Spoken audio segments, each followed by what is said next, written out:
Hey, what's up guys? It's Brendan from Best Life Weight Loss. And today's bike vlog, I'm going to be beating you guys over the head with one of the same talking points I'm always talking about, and that's calorie deficit. Now, if you saw the short, you know that I'm talking about when you think that your journey's not going well, if you feel like you're not seeing the results, you don't feel the results. I'm always talking about it's not just the scale, but it's how your body feels, how you react to your weight loss journey. So when you're looking at that, before you go to start changing things, because that's a good process, you see something's not working, you go to fix it and change it, you need to determine why it's not working. What is going on that is slowing you down? And I'll tell you right now, if you're not in a calorie deficit, you're not going to be losing the weight that you think you should be, or that you should be.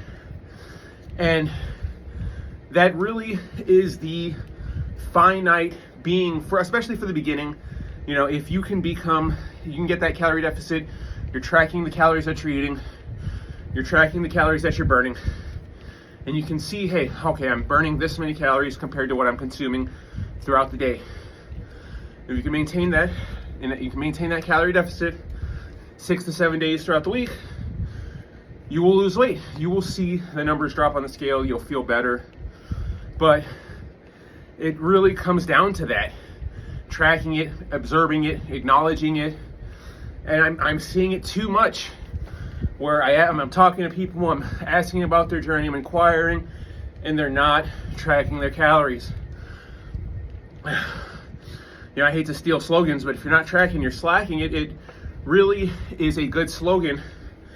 Because if you want to see the results, if you want to have substantial change in your body, in your life, then this numbers game called calorie deficit, burning more calories than you're consuming, that is 100% how you're going to burn fat and lose weight.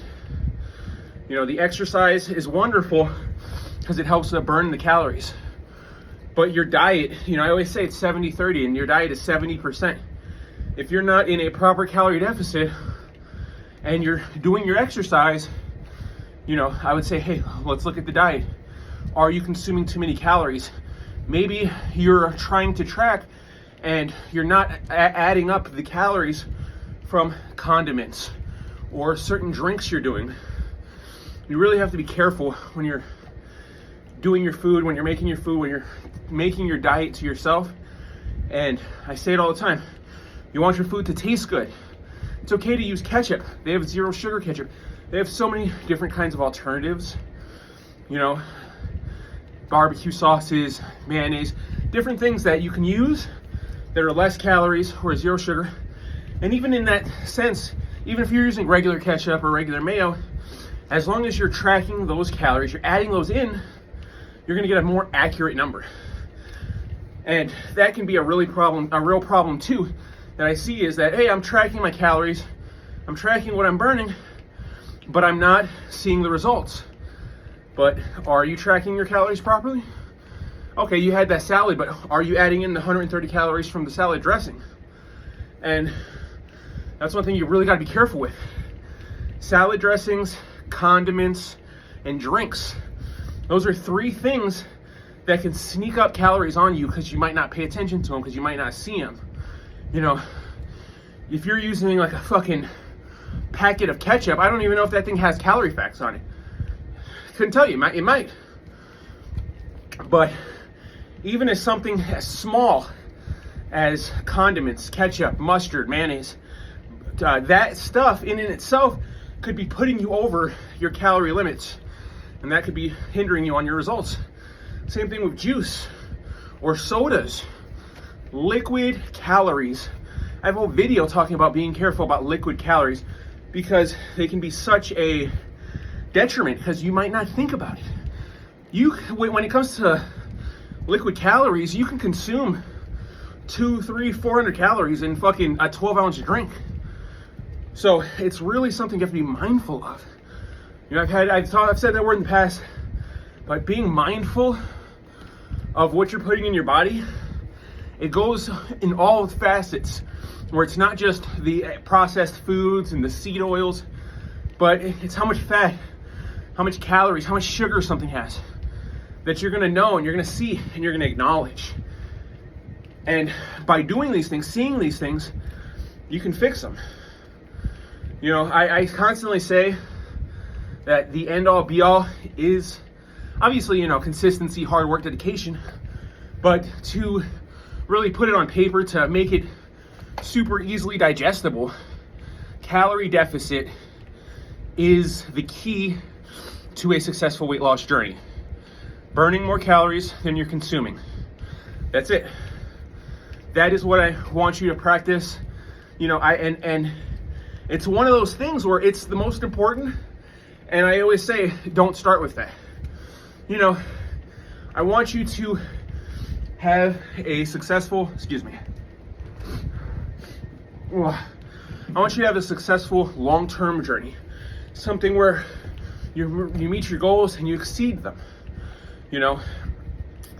And the concept of calorie deficit is something that is the finite rule of the weight loss journey, but for you to stay consistent on it, I feel like you have to get there. And that is why I constantly preach this. I've said it a million times. I always say, try and start with the workout. Pick a cardio. Pick a workout you feel comfortable with. You know, hey, I think I can do this multiple days throughout the week. Pick that. Get going on that. And I really feel once your body starts to get going, your diet, you're gonna want to eat better because you're gonna start working out. You're gonna start moving, grooving, and you're gonna need fuel. And say you haven't improved your diet yet and you're just feeding it the same old garbage, your body's gonna know that. Your body's gonna react to that. And over time, you know, you pick your cardio, you pick your workout, and then I say, hey, start to work on the diet. Whereas, you know how many calories you're burning, so see how many calories you're consuming. Try and have a 100 to 200 calorie deficit throughout the day. Start with that. If you're just starting with 100 calorie deficit every day, and you'll start to feel better, you'll see the results. And once you do that, once you get that 100 calories every day and you do it for a month, then you can drop it down to 200 calories and 300 calories. And the concept of that whole process is just building a routine where you're maintaining a calorie deficit normally. And it could be upward 300-400 calorie deficit. It turns into something that you're controlling, that you're the arbiter of, that you're the leader of. Remember, no one is going to lose the weight for you. No one is going to put the effort in. No one's going to make your routine. No one's going to show you how to do it. Even me. All I can do is tell you. All I can do is lay out the blueprint. It's up to you to follow through. It's up to you to put that effort forth for your journey. But that's really all I got for you guys. You know, I know that sometimes I come on here and I'm rambling, or I'll reiterate the same talking point from 3 or 4 different videos. But when I do that, when you see me repeating myself, when I have my 7th, 8th, 9th video talking about calorie deficit, it's because it's one of those things where it's like it really needs to be honed in on. You really need to focus in on it because it's really gonna fucking benefit you if you're paying attention and you're putting forth, tracking, you know your calories, you know what you're burning, you're in a deficit, you will lose weight, you'll feel great. I hope you guys start your journey today and stay positive.